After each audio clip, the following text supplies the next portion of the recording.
Good morning, everybody. Make sure I know what I'm doing here. Yes, all right. So, good morning. My name is Sandor Winkler, and I am the Corporate Director of Sales and Marketing for the VIA Group. I'm going to tell you about the VIA Group in a little bit, but before we start, I did want to mention a few things. Number one, I am not the direct channel guy at my organization. Right? I'm responsible for all segments. I'm responsible for the overall budget, and in great sense, for keeping the balance and the positive energies in that team. Right? What I'm going to share with you today is the results of some test cases, or actually one very large test case, which we are going through. It's a live test case, which means the results are still coming in.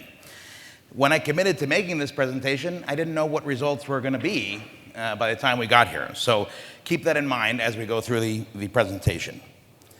I want to specifically call out Jonathan and Andrew's presentation yesterday because it would seem, when I first saw the numbers, I said, wait a minute, this is in contrast, this is in opposition to my findings, but we figured out last night it's actually not. They are complementary, so hopefully you'll see that as we move forward. And last but not least, at age 42, I have a 38-year career in hospitality, and if you want to know about how that's possible, I'll tell you afterwards. But of those 38 years, 32 have been in beach destinations in Mexico, Latin America, the Caribbean, leisure-oriented, places that are constrained by airlift. So some of those factors may be a part of why I have a bias towards those results or why I see those results happening in my business, and that may impact the applicability to your business. All right? So without further ado, let me tell you why I think we're all looking at parity wrong. So every direct channel professional obviously looks at parity as a key KPI, and the logic is undeniable. If somebody else has the same product at a better price, why would they buy it from me? They're going to steal the sale. And we have all sorts of tools for looking at parity, right? Whether we use a third party or OTA Insight or whatever different places we're going to get this data from, we have a problem. At least I've always encountered a problem, and that is that when you match up the graphs for your overall conversion, not your CTRs, right? What made noise in the register, right? When you look at bookings, overall bookings, they don't correlate to your hotel win scores. In fact, a lot of times they go in contrary directions. I've experienced that over and over again. That was just a sample from our Cabo San Lucas resort.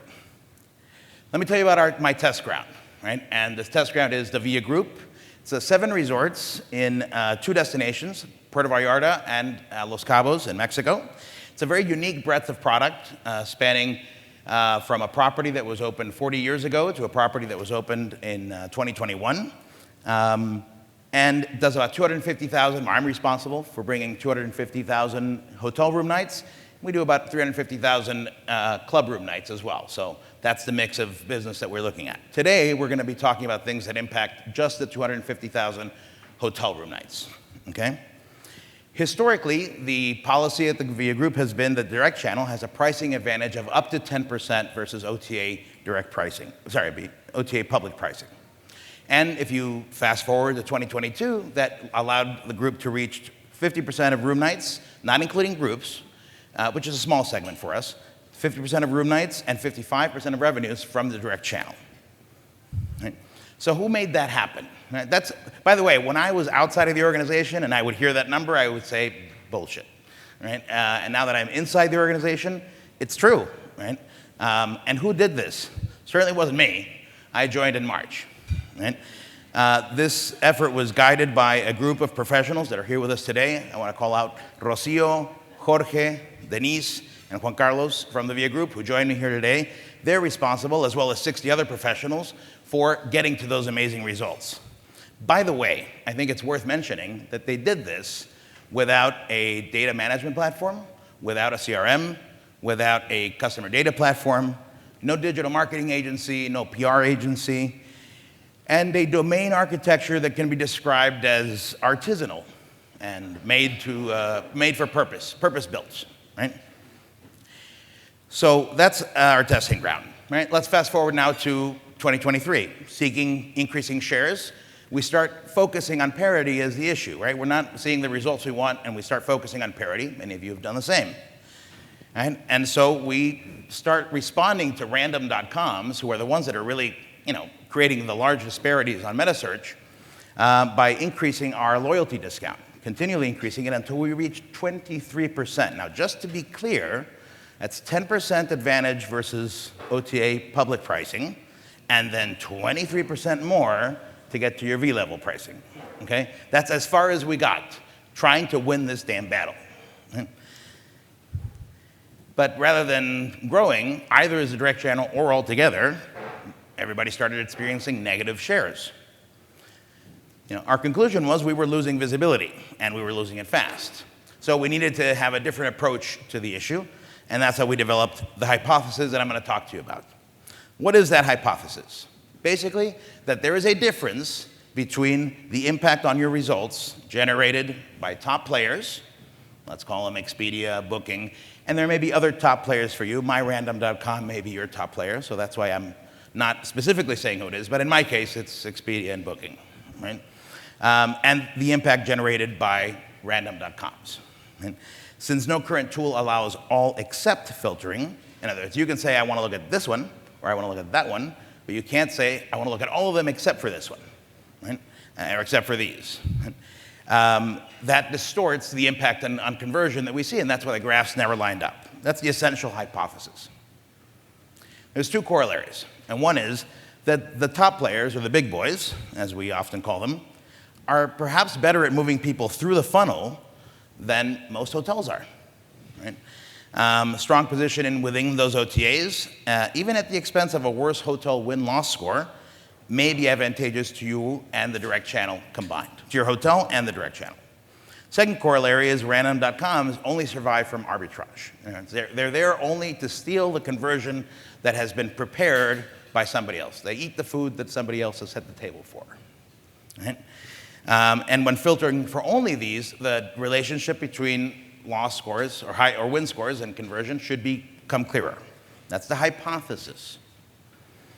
There's a test statement that we went for, and that is seeking parity with top players and increasing participation in programs which boost visibility while actively attacking random.com is the best strategy for both your hotel and your direct channel. So we put this into action. And how did we put it into action? Between July 14th and July 24th, we implemented the following strategies. We reduced our public advantage to 7% to avoid detection from the robots, right? Rather than 10%. And we reduced our loyalty discount from 8 to 10% versus the 18 to 23 it had gotten to, right? So we're now at 7 and then 10 rather than 10 and 23. Right? Next up, we eliminated slash-through pricing in order to participate in the most focal OTA promotions in auto stack, which is their most powerful form, right? And if you need more information on what I mean by that, please see me afterwards. But essentially, we eliminated that ridiculous price that nobody ever pays, and then you slash it through, and that's still very common in my part of the world, may not be in your part of the world. And we stopped sending loyalty rates to metasearch, right? To avoid detection from the OTA parity tools. We also took decisive action against random.coms by attacking the sources of rates for random.com. Right? And that included closing out some of the B2Bs. 3 out of the 5 were closed out at some point. For up to 7 weeks combined, we had B2Bs closed out. We also did daily prayer circles to the gods of conversion. Right? Now, I don't know which of these results comes from that, but you'll decide. So what did we expect to happen? Well, we expected a sharp U-curve of down and up. Our hotel win score would suffer on metasearch. It's okay, we were willing to give that up because it only represented a small part of our traffic sources. Our metasearch sessions and bookings would suffer, but only to the degree that we managed to exercise control or not over random.com. Our conversion rate on the direct channel shouldn't suffer because we still have an advantage, and as we saw in yesterday's presentation, it's not the size of the advantage that counts, it's just the fact that you have it, right? Though we would suffer from the traffic, but conversion stays the same, traffic doesn't. And so you start recovering visibility from the top players, and then voila, you've got more visibility, same conversion, you've got more bookings, right? This is, I highlight what we expected to happen. So what actually happened? The first part of the curve formed very quickly, straight away. We had a sort of combined peak in week 31, but that was at a property level. At our property level, our U-curves started looking like other letters, like an umlaut or a sideways L or maybe some Arabic symbols. Right? And by week 33, we were ready to say, I think we're doing something wrong. Except that when you looked at things, over and over, as you started looking at all of this data, you started to notice patterns, and you started to see alignment at the property level, especially if the B2Bs were restricted. Things matched up more when the B2Bs were restricted. So there was something here worth finding. So we went towards the data haystack, as I call it. So one thing important to note is that at VIA Group, we have a different domain architecture than I'm accustomed to. So unlike other organizations, we could only really visualize things effectively at the unique property level, so one by one. Right? Our sources of available information included Google Analytics on 11 domains, pricing and parity information from TripTease, OTA Insight, and RateGain, call center information from Amazon Web Services, the data you can get from Expedia Partner Central. If you've never been in there, there's really great destination data. Current and historical reservations data from our legacy PMS, and some anonymous third-party data that was provided to us. We also had to come up with something called conversion event mapping, right? And what that is just basically putting on a calendar when you have conversion events. What's a conversion event? Well, you could have 3 types. You can have a deliberate one, like if you make a policy change and you change all your rates, that'll impact conversion. You could have the accidental, like when your booking engine goes down over the weekend, if that ever has happened to anyone. Or you can have external, like if there's a hurricane heading to your destination or an ex-president gets arrested. That sort of stuff will impact your conversion. You want to make sure you have that to avoid noise. Ooh, metaphor break. Everybody ready for a metaphor break? So hey, Sandor, what was it like to analyze all of that data? It was sort of like building a Lego set by opening all the 12 baggies that come inside of the box, and then adding some Playmobil ones and some off-brand ones from Mimiso, shaking them together, pouring coffee in the instructions, and then putting a kabuki mask on, right? That's what it felt like. And we produced information at an astounding rate, lots of information for us to look at from all these sources, and we spent weeks looking at it. So, what is the reality that is hidden in all this hyperbole? And the central part of my message today of why are we looking wrong at parity,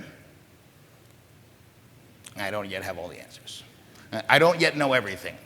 Right? I really wish I did. But there's definitely some things here, some answers that we think are interesting and worth sharing. Plus, I'd already committed to this thing. So, if not, I would have to pay for my ticket. So the first truth, we got 4 truths. First truth is our properties were not impacted negatively by eliminating slash-through pricing. This, again, in my part of the world, in Mexico, Caribbean resorts, all-inclusives, has been a taboo for a long time, right? You've got to have this absurd price, then a big discount, and a slash-through, which is a real problem with the way that OTAs now manage stacked promotions, okay? Second truth, for our 7 properties and 2 of the 3 test cases, 2 of the 3 case studies that we got from outside parties, one thing was clear. The graph reflecting the hotel win score and their conversion did not correlate, right?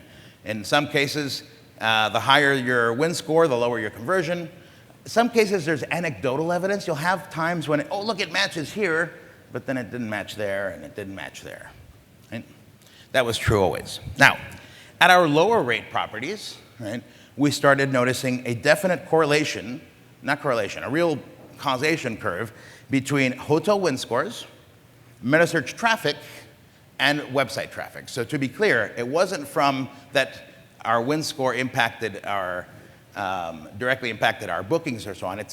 We started noticing the pattern when you went from win score to meta sessions to web sessions.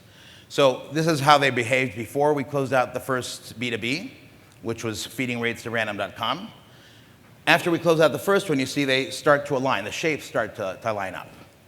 When we close the second one, they begin to align very directly. And in order to see that impact, you put them together, and you see that the shapes truly begin to match up once you have controlled for B2Bs. right? Once you've controlled for those third-party OTAs that are unknown and that are stealing conversion, right? That's true at the lower rate properties. So as you can see, that curve is a downwards one. So in other words, we were learning this by losing sessions and losing traffic and losing volume, right? So for low rate properties, the traffic that we lose by giving up the fight on meta search the way we did is not a good idea. It's not worth the trade-off, right? Probably because those consumers are more price sensitive and are more prone to looking at meta search at the point of transaction. However, this was not the case at our higher rate properties. And no, as much as we looked at information at our higher rate properties, it never matched up until Triptease came forward and provided us some test cases, some data, which allowed us to figure out that hotel loss score correlates with conversion rate at higher rate properties when you filter out the big OTAs. Now, there's a difference in amplitude in these graphs, so I know that you're going to be thinking, yeah, but the big OTAs are doing it worse. It's actually not, right? The distance that graph is traveling is shorter than the distance that the random.com is traveling. But the important thing is not the how much. The important thing is the shape, right? As you can see, once you filter out the big OTAs, the higher your loss score, the lower your conversion. And every time one goes up, the other one goes down. You suddenly have true causation, right, in the relationship at the higher rate properties. Right? What are our takeaways from this exercise so far? And as I said, the results are still coming in. OTAs are our competitors for certain in the direct channel, but they're also, in many senses, our allies. The higher your rate, the more this appears to be true, the more you seem to need that, the assistance from the Expedias of the world. Number two, attacking random.com is the best conversation to be having about parity within your organization.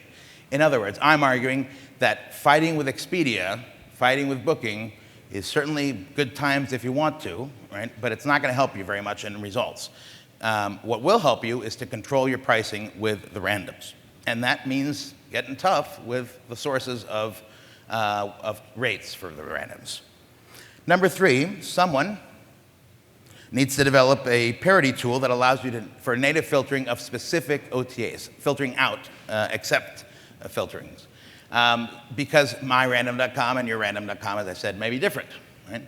Or you may have a deal with hotel beds that doesn't allow certain things, right? And fourth, ensuring parity with the big OTAs and then offering opaque incentives in your call center or via your website, but via promo code or some methodology that isn't exposed out into the public is the best policy for your direct channel, right? Those are our takeaways. But there's one last one, which I think to me is the most important one.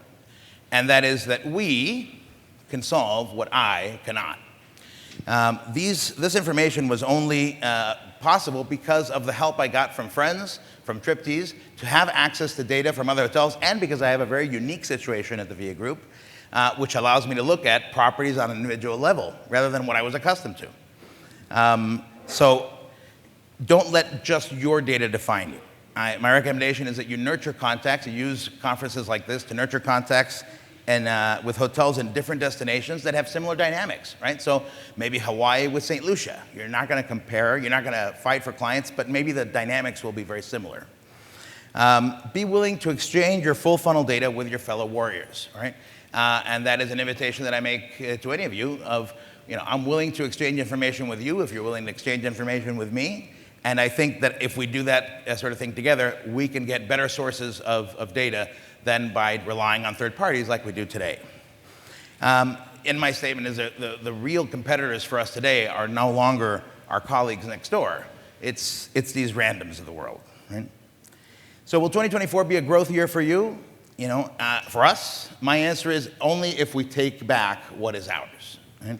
And who we take it back from is from the randoms. And each of you will make your choice whether this applies to you or not, but my advice is love your neighbor, embrace Expedia, and fight Momondo, or reserving.com, or detectahotel.com, where the hell they are, right? Or go Splitty. On the screen, you'll have my QR code in case you'd like to get in contact with me via WhatsApp. Again, I'd love to exchange information with you. If you want to look at any of the data, I'm happy to share with you. And that's it. Thanks so much for your attention. Wait, I think there might be questions. Questions. Yeah. Thank you so... Oh, no questions. No. First of all, thank you so much for being so willing to share with all of us. It's really great insight. And thank you also for giving us a state of, this is where it's at, haven't got all the answers yet. I want to just make sure I understood some of it, because there's a lot in there.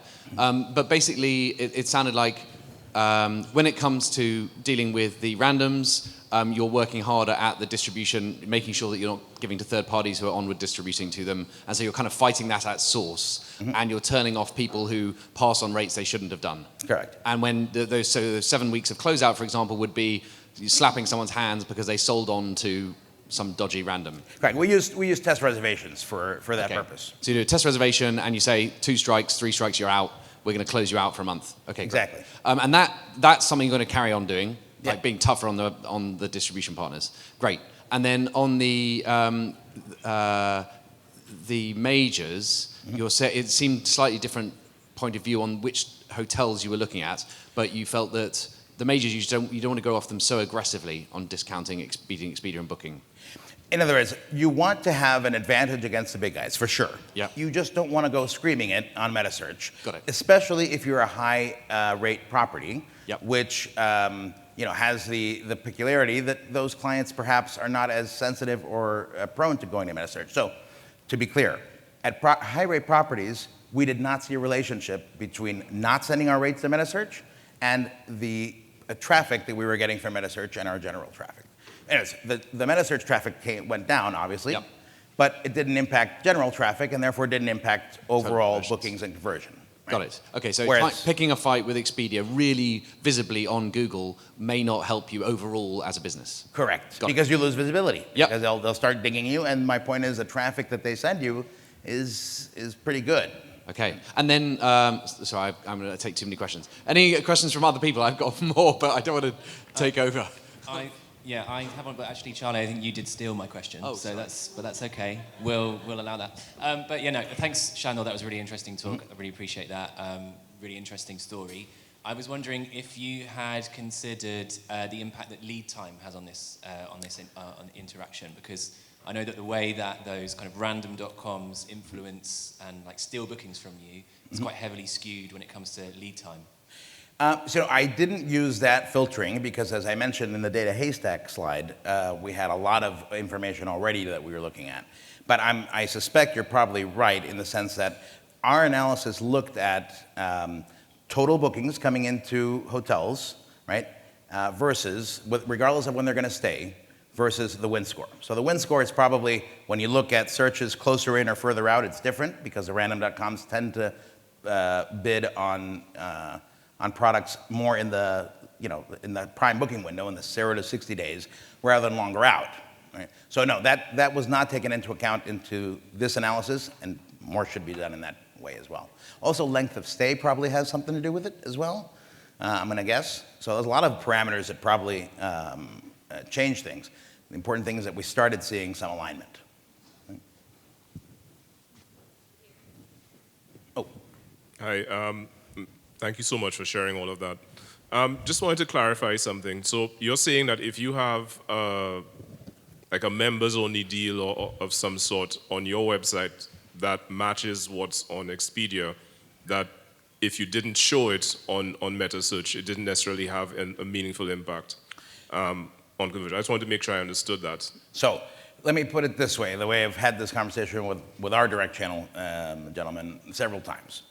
It's not that I don't want to send a equal MOD rate, our members only rate and their members only rate. If they're at parity, I'd be fine with sending both of them to metasearch.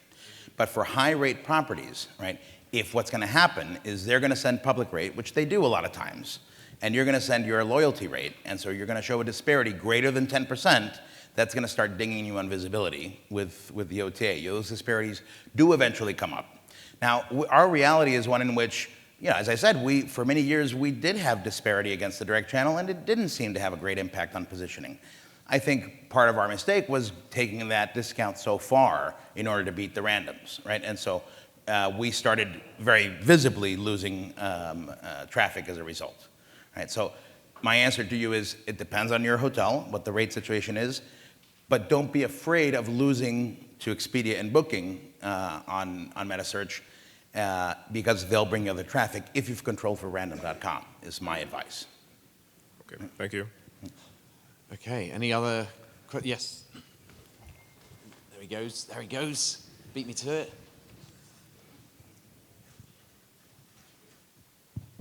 Thank you, and just checking after yesterday that the microphone was good. Thank you, Sandor, for a great presentation. It was very, very insightful, very useful.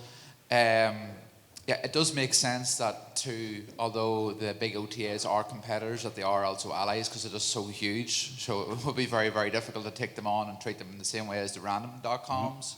The random.coms are very dangerous as well. Just to make a point, I had an example with hotelplanner.com and bookonline.com, and this is just some advice for my fellow hoteliers as well, is that they scrape the information off Expedia.com about your property, and then they sell those rates, which is in violation of their agreements with Expedia, to other .coms. The one in this case was bookonline.com, and then they blow up the rate. They get a markup on that, and then they also add on a 45% or maybe it was 65% cancellation fee as well.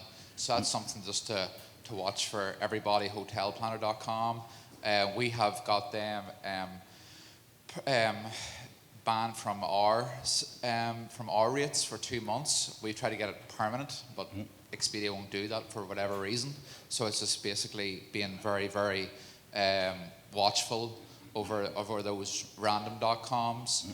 And so how I think, I know you've touched on it here, what would be your strategy for going after the random.coms? It's obviously not going to be, because there's so many of them, it's not going to be a case of targeting them all individually, because there's so many of them. It's whack-a-mole. I mean, it is whack-a-mole. It is whack-a-mole, Yeah, okay. so let's be clear about that. Now, in my experience, so we do about 20 to 25 test bookings a week, right? We do, I think, what is a lot of test bookings a week, to get the information that allows us to call partners and say, hey, you're causing this.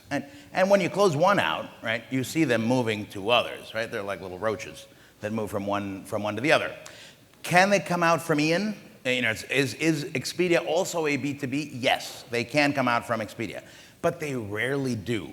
In my case, 25 test reservations a week for the past 10 weeks. Expedia has come out maybe 3 times.